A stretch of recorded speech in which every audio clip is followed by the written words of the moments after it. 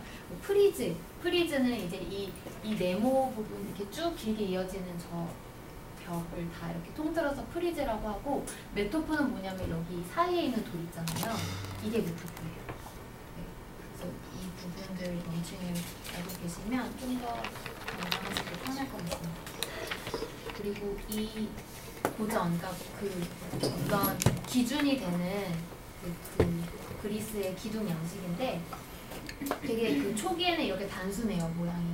그러다가 이제 이오니아라고 이제 도리아인, 이오니아인 그 사람들이 그 지역에서 만들었던 그 모양이었는데 이제 BC 300년경까지 이제 멀어지다 보면 저렇게 좀 화려해지는 걸 볼 수가 있어요. 저 코린트 양식이라는 거는 그러니까 이제 시대 순으로 이제 더 멀리 있는 건데 코린트가 더 이제 화려해지는 건데 고린도 지방이래요. 고린도 우리가 성경에서 알고 있는 그 고린도 지방에 있는 그 코린트. 그래서 그때 고대 로마 성경에서 예수님이 계셨던 그 로마 그때 막 박해 그리스도인들이 박해당했을 때에 고린도 지역이 되게 죄악도 되게 많고 되게 음행하고 이런 것도 되게 많았다고 합니다. 되게 뭔가 화려하고 이런 것들을 볼 수가 있어요. 그 파르테논 신전은 이 양식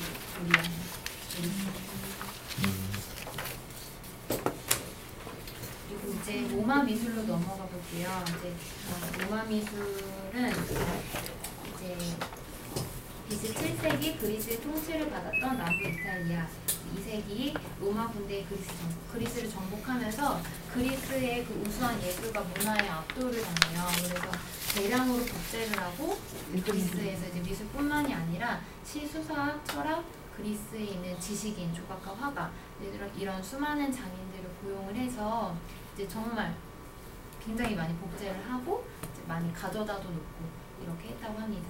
그래서 이 시기 BC 27부터 AD 395년까지는 이때 이르는 수많은 조각들은 대부분 그리스 조각을 모사한 것이고 이후에 이제 독자적으로 로마 예술과 철학을 키웠다고 합니다. 그리스와 비교를 했을 때 이제 인물은 신과 신화 이야기보다는 실제 인물이 중심이 되고 건물은 신전이 아니라 공공 건물, 어떤 제국의 위험을 드러내고 이제 공공적으로 사람들이 사용할 수 있는 목욕탕이나 공회당이나 이제 그런 콜로세움 같은 경기장 이런 것들을 세웠다고 합니다. 로마 미술의 특징은 그러니까 실제적이고 실용적이고 굉장히 건축공학적이라는 점이에요. 그래서 지금 이 보시는 갸르다리가 뭐냐면 이게 물을 흘려보내주는 다리예요. 그런데 굉장히 되게 좀 교수님도 되게 이걸 굉장히 뭐라 그러지? 되게 대단하게 막 설명을 해주셨던 게 뭐냐면 거의 몇십 킬로미터를 이 물을 보내준대요. 그러니까 물을 실어 날라와야 되는데 그거를 어떤 중력을 이용해서 굉장히 낮은 경사를 이용해서 물이 자동적으로 흐를 수 있게 다리를 건설한 거예요. 이거는 그 우유로 그 지폐 뒤쪽에도 나와 있다고 합니다. 그래서 이거 그러니까 송수로 물이 흐를 수 있게 물을 건네받을 수 있게 하는 그런 다리입니다. 프랑스의 닌지방에 있다고 합니다. 네, 보시면 아치 모양을 볼 수가 있죠. 로마 건축에서 굉장히 중요한 건 아치예요. 아치. 이게 엄청난 정말 위대한 발명이다. 건축사에서 위대하다라고 말을 하고 있는데요. 아치와 공무 이게 굉장히 힘을 이렇게 하중을 이렇게 받으면서 무너지지도 않고 공간도 더 넓어 보이고 예쁘고 이런 여러 가지 장점을 가지고 있습니다. 판테온입니다. 네, 여기 저 굉장히 가보고 싶은데요. 어때요? 다음달입니다. 판테온 범신전 모든 신들의 신전이다 라는 뜻인데 입구는 그러니까 로마가 막 그 그리스의 것들을 막 가져오면서 막 혼용을 하고 이렇게 막 섞어서 만들어요. 그래서 입구는 코린트 양식이고 뒤쪽은 돔의 형태입니다. 이렇게 뒤쪽은 보시면 이렇게 돔이 있고 여기는 코린트 양식으로 뭔가 좀 더 심플하죠. 그 그리스에 있던 그런 것보다 여기 장식도 별로였고 좀 더 실용적인 그런. 들어가면 놀라요. 네, 구멍이 뚫려져 있는데 물이 안 들어가. 맞아요. 굉장히 잘 비가 와야 보시네요. 물이 들어가는 거 아니에요? 아니 네. 비가 와도 물이 안 들어가. 지금 이 구멍이 뭐냐면 오클루스라는 그 구멍이에요. 이름을 그렇게 유리창이 없어요. 여기 뚫려 저 있는 진짜 건데요. 뚫려 있네요? 뚫려 있어요. 아, 진짜. 뚫려요. 비가 왜 안 창피하네. 오냐면요. 여기에 사람이 많이 있을 때 그 어떤 그러니까 공기가 뜨거워지면 기류가 이렇게 상승 기류가 올라가잖아요. 근데 그거를 이용한 거예요. 그래서 정말 거기에 딱 막 그만큼의 그러니까 그 기류가 이렇게 올라가서 기류 때문에 빗물이 안 들어오는 거예요. 그러니까 딴 데는 다 빗물이 다 떨어지는데 거기만 상승 기류 때문에 비가 안 와요. 가자. 그래서 근데 로마에 그러니까 그 당시 그 비가 찍혔나? 그 지름을 정말 정교하게 그렇게 했다고 해요. 그러니까 어떤 자연 채광과 물도 안 들어오는 그런 그 구멍이 한 8, 9m 정도 된다고 합니다. 이게 진짜 그러니까 빛이 들어올 때 다 각이 달라져. 지금으로부터 2000년 전에 지어진 건축물이다 생각하면 건축가들이 다 놀랍니다. 그러니까 어떻게 옛날에 이런 걸 생각했을까? 어떻게 이런 걸 발명했지? 이렇게 높아야 비가 안 들어오는 구조가 만들어진 거죠. 그러니까 높기도 높지만 그 상승기 이 공간에서 이제 더워져서 공기가 이렇게 위로 올라가서 바람이 이제 위로 부는 거예요. 그러니까 쉽게 말하면 따뜻한 바람이 위로 올라가는 거예요. 아, 일단 기본적으로 아니면 따뜻해야겠네요. 네, 그러니까 사람이 많을 때 그렇대요. 근데 거의 로마에서 비가 오는 걸 우리 집은 안 돼요. 구경했다라는 사람은 저 구경했습니다. 아 그래요? 비 오는 날? 벼락 맞는 확률이랄까? 나 맞을 뻔했는데 여행 간 사람이 로마에서 비를 구경했던 건 정말 엄청난 뭐 소나기가 내리지 않는 이상 엄청난 소나기를 약간 바람 땅에 갔으면 대박이었는데. 로또사 로또. 네, 그렇다고 합니다. 콜로세움인데요. 이게 엄청난 크기라고 해요. 이 엄청난 크기를 건축할 수 있었던 이유는 그 로마의 그 아치와 함께 맞아 진짜 커. 콘크리트를 사용했던 거예요. 그래서 이렇게 크게 지을 수 있었다고 해요. 그래서 그리스의 예전 건물들은 다 벽돌을 깎아서 벽돌로 이렇게 지어진 건데 얘네는 콘크리트를 쓴 거예요. 그래서 엄청나게 거대한 여기 5만 명 가까이가 수용된다고 합니다. 저게 다 부서져서 저만큼밖에 없는 거죠? 네. 그래서 이게 원래는 저게 맨 겉이 뭐예요? 네, 이렇게까지. 근데 지금 이것도 다 혼합 양식이에요. 여기를 직접 가보셔야 알 것 같은데 사진상에는 잘 안 보이지만 1층의 그 기둥은 아까 배웠던 그 도리아 양식이고요. 여기 위에는 이렇게 보시면 이렇게 동글동글하잖아요. 이게 이오니아 양식이에요. 3, 4층은 코린트 양식이에요. 네. 오 여긴 쉣. 지금 아마 안 보일 거예요. 보고는 몰랐어. 이렇게 로마가 근본이 없었나요? 문화가 굉장히 일본이랑 약간 문화가 비슷한 것 같은데 좀 어떻게 보면 좀 실용적인 거 역사적이에요. 아닌가요? 네, 굉장히 실용적이에요. 완성을 한 거지, 완성. 네, 완성. 집대성. 로마식 구조와 그리스 기존 양식의 어떤 혼합 결합이라고. 괜히 멋있는 게 아니었구나. 그래서 여기서 보면 되게 멋있어. 그런 공공오락 즐기고 막 기독교 박해하는 사람들 여기다 가보는 거 압도당해. 바울이 좀 저기 다니었을 거야. 사자 뭐 네, 막 그런 거 동물들 막 사람들 엄청 환호했겠죠. 여기서 5만 명 되는 사람들이. 근데 그때 어떤 그 정치적인 그런 거 마치 막 우리나라가 옛날에 그런 뭐 스포츠나 막 이런 걸로 사람들을 이렇게 그런 권투 보면서도 좋아. 검투 여기서는 콜라비. 조금 보이네요. 1층 도리아, 2층 이오니아까지는 보이네요. 이게 이거예요 지금? 뭐가 달려 네네, 이거 위에서 보는 모습이고 자기야 진짜 저는 아래에서 조금. 이렇게 보니까 무슨 카메라를. 근데 여기 서 있으면 되게 무서울 것 같은데. 네. 설 수 있어요 거기? 거기 2층까지. 저기 VIP석 아니야? VIP는 더 가깝지. 아 상체 너무 창피해. 네, 그리고 오늘날의 그 스타디움 경기장도 이런 형태를 띠고 있어요. 왜 이온이하죠? 네, 왜 이오니아냐고요? 봐도 모르겠지 왜? 여기가 여기가 동글동글하잖아요. 아. 네, 이미지를 나중에 찾으셔서 이렇게 확대 한번 해보세요. 좀 잘 나온 걸로. 네, 나름 그러네. 보이는 것 같고 왔는데 때려야지. 그리고 이제 중세 미술로 넘어갑니다. 그래서 약 1000년간의 중세의 어떤 세 가지 변화는 문화적인 지도권이 계속 그리스와 그 토끼 있었던 그 지중해 연안 쪽에 있었던 그런 지도권이 프랑스, 독일, 영국 등의 북유럽으로 넘어가고요. 그리고 기독교가 이제 승리하게 되고 사람들의 관심사가 현세에서 내세로 옮겨갑니다. 육체는 타락의 대상으로 여긴다고 하는 그런 특징이 있습니다.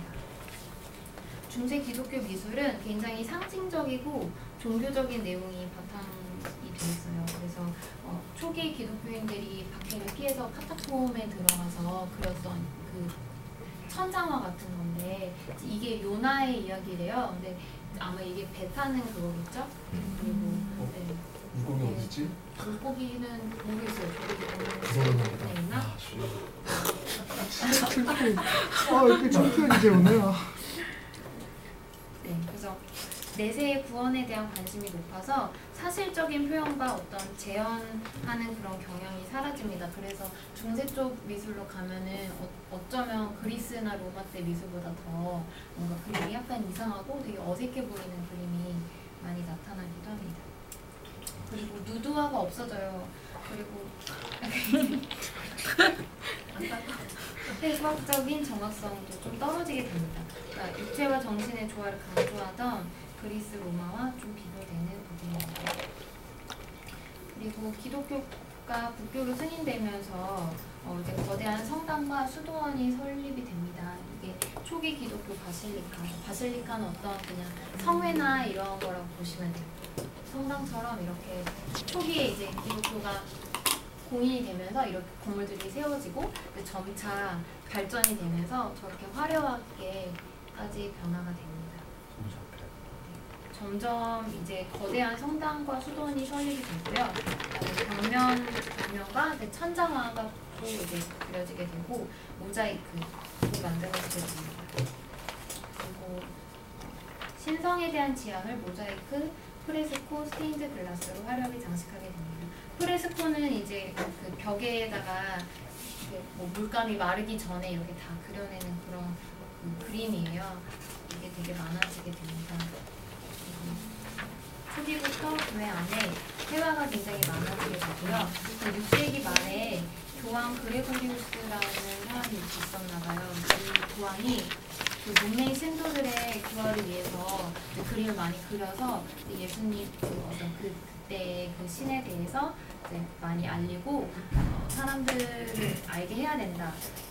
이렇게 옹호함에 따라서 기독교 교리를 도상 어떤 상징적으로 표현한 그림들로 전달하는 매개체가 되게 됩니다. 그래서 기독교 교리를 굉장히 숭고하게 표현을 하려고 했고요.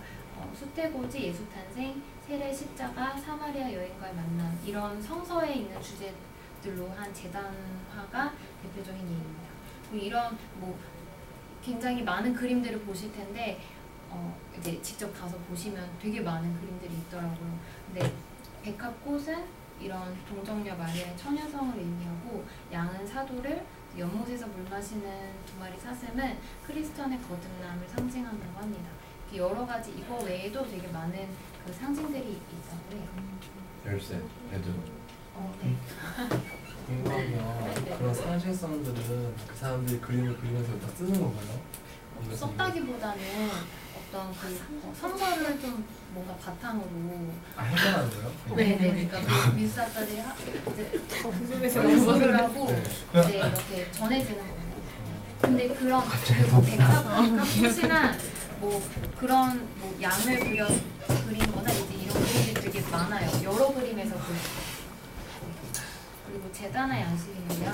이제 이렇게 문이 이게 열리는 거예요. 이렇게 접히고 열리는 거예요. 그래서 이걸 재단화라고 하는데 이걸 펼쳐놓고 이제 지금 여기 있는 그림들은 사실 약간 르네상스쯤 그림들인데 재단화 찾다 보니까 완전한 그림인 것 같아가지고 이렇게 문을 열어놓고 이렇게 예배를 드리는 거예요. 그 성당 그 앞에서 이렇게 재단화가 그려지는 걸 볼 수가 있습니다.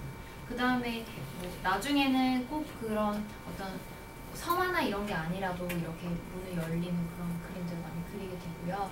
이게 딥틱이라 그래서 왜 듀오, 트리오 이렇게 말하잖아요. 그래서 딥틱 문이 두 개 있는 거, 그다음에 트립틱, 딥틱, 트립틱 그래서 이제 문이 3개 있는 거 이렇게 종류가 있습니다. 문이 얘는 이제 양쪽으로 열려요. 한쪽으로 이렇게.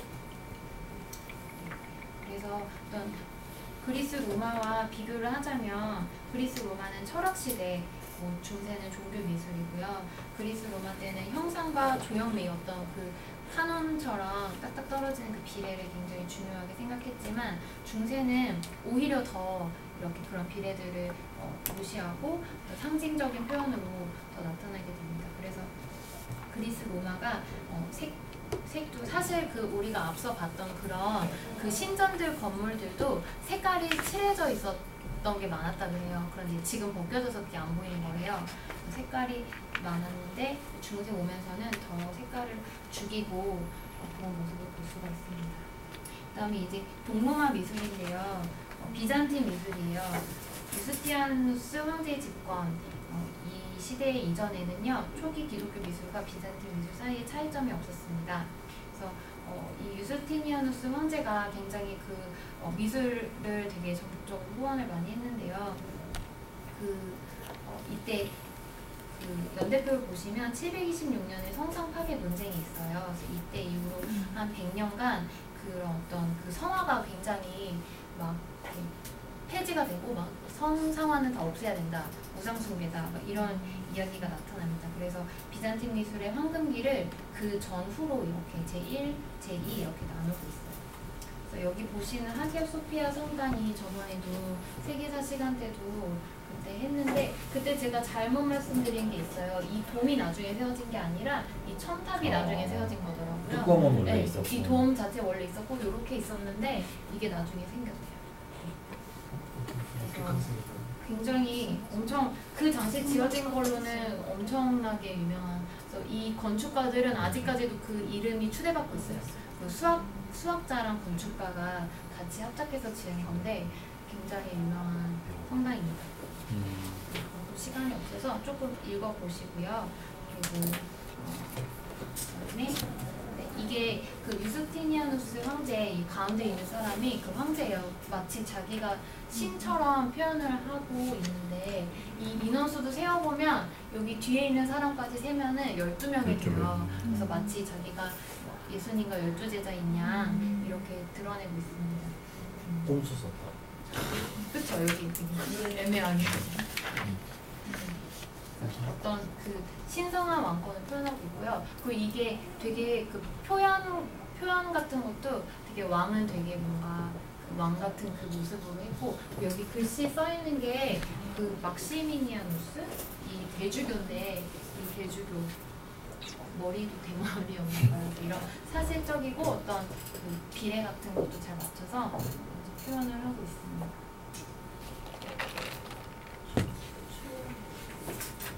그리고 이제 이거는 성상 파괴 논쟁을 보면요.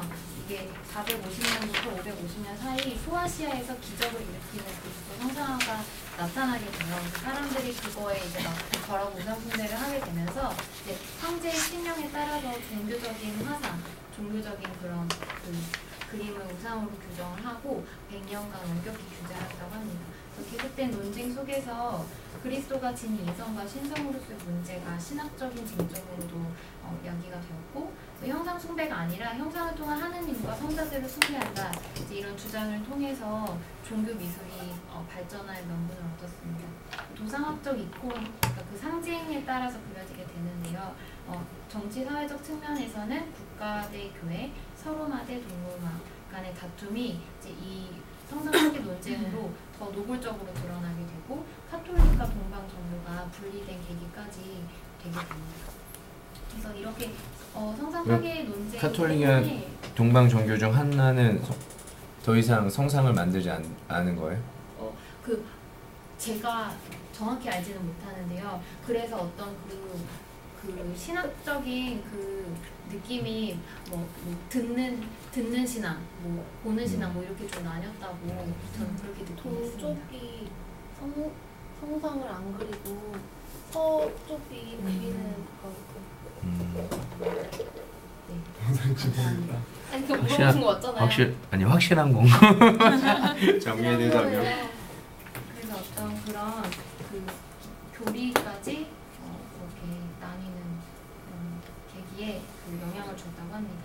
그래서 이런 성상 파괴 논쟁 덕분에 우상 금지령과 관계가 없었던 세속 미술이 또 새롭게 스물스물 올라오게 되면서 이제 고전적 주제들도 다시 등장하게 되고 이것이 이제 르네상스까지 천천히 영향을 미치게 됩니다. 이것은 둥근 왕자에 앉은 성모 아기 예수 제다나 중에 한 부분인데 이게 두치오 지오토라는 지오토. 그 후기 고딕에서 르네상스로 연결되는 굉장히 유명한 그 화가들이 있는데 그 사람들에게 영향을 미친 그 작품입니다.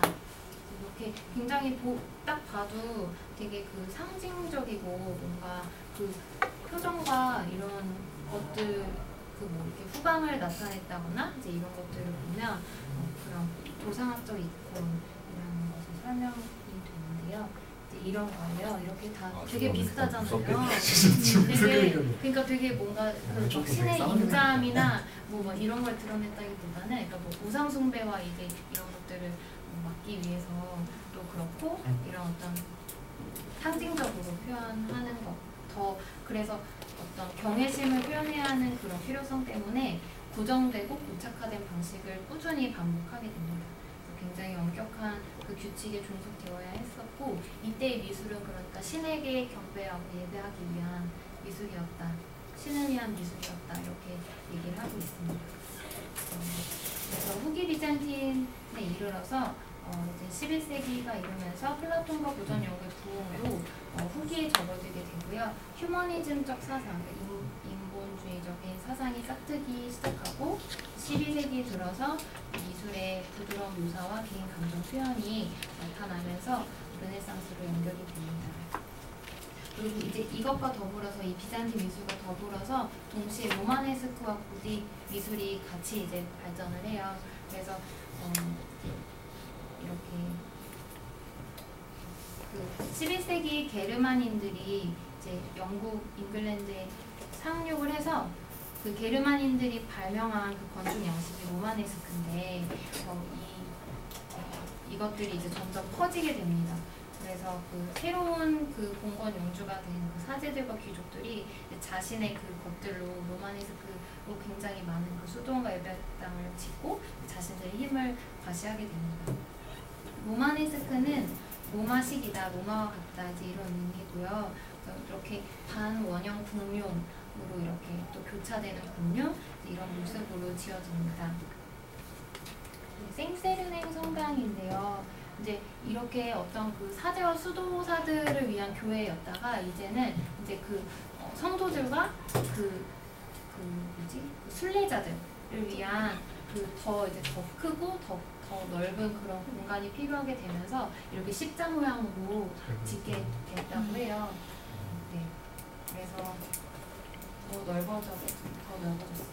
이거는 프랑스 툴루즈라는 지방에 있다고 하고요. 이 사람 근데 저거 어떻게 그린 거지? 이거요? 네, 빌딩에 올라가서 그랬나? 이거 우리 건축가 아저씨들이 하셨을 거예요. 진짜요? 유명한 건축가분들이 다 제거하신 걸 거예요. 그러니까 옛날에 이런 도면이 뭐 발견됐을 수도 있고요. 이제 현대 건축가들이 이렇게 측정해서 했을 수도 있고.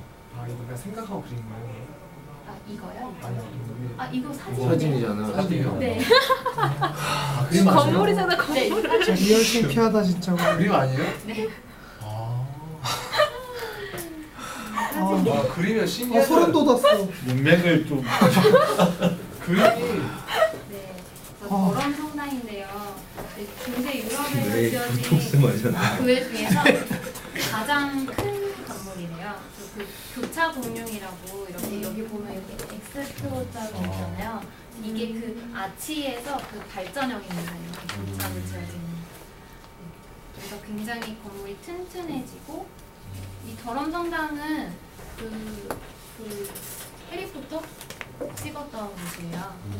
그래가지고 이 그 느낌 아시죠? 뭐야, 호감 다녔어? 밖에서 에이. 피드치. 이렇게 맞아 밖에서 키드치 맞아 잔디야.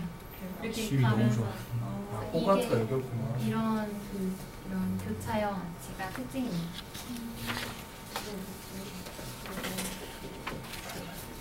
아미행 도성당에서도 볼 수가 있죠. 이건 이제 고딕이에요. 고딕 미술인데요. 이제 아치가 점점 발전해서 이제 정말 뾰족한 아치까지 이렇게 올라가게 되는데요. 이렇게 뾰족한 아치를 볼 수가 있어요. 노트르담 짝퉁인가? 되게 비슷하죠.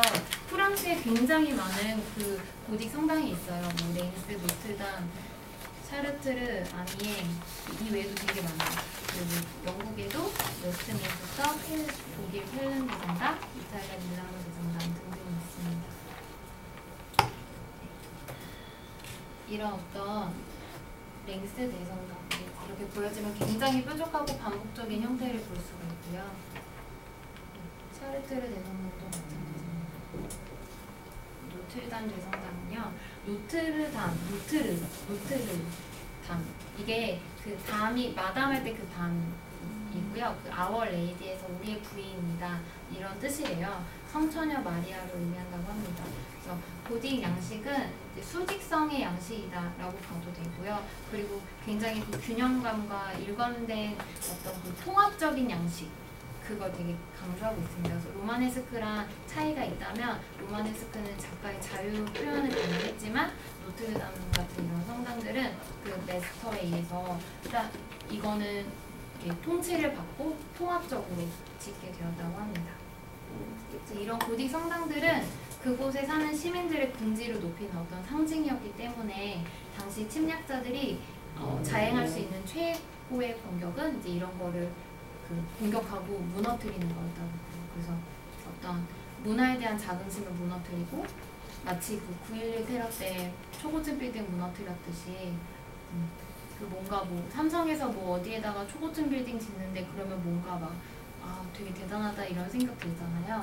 그런 마음들을 무너뜨리는 게 당시 전략이었다고 합니다. 조각은 이런 어떤 그 파사드라는 거는 그 이렇게 생긴 그 아치 부분에 있는 그 조각 부분인데 거기에 있는 조각에 이런 기둥들을 조상 원주, 그러니까 왕실 출입문 양옆에 가느다란 원주들의 이렇게 아치 부분에 있는 그 원주들의 그 인물상이 붙어 있는데 이런 어떤 통합적인 그 디자인은 고딕에서만 볼 수 있다고 합니다.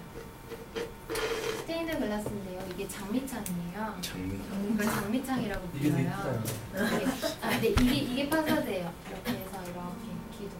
근데 장미라고 부르는 거는 그러니까 그 로즈 윈도우라고 부르는데 이 이파리를 그 꽃잎 같다고 해서 그렇게 불렀다고 합니다. 그래서 스테인드 글라스 어떤 화학 물질들로 염색한 그런 유리들로 장식했다고 합니다. 그래서 이렇게 해서 고요. 지금 저희가 그래서 1200년대까지 갔고요. 이제 다음 시간에는 굉장히 빠르게 갔습니다. 타임머신. 르네상스 그 전, 후기 고딕부터 해서 보도록 하겠습니다. 감사합니다.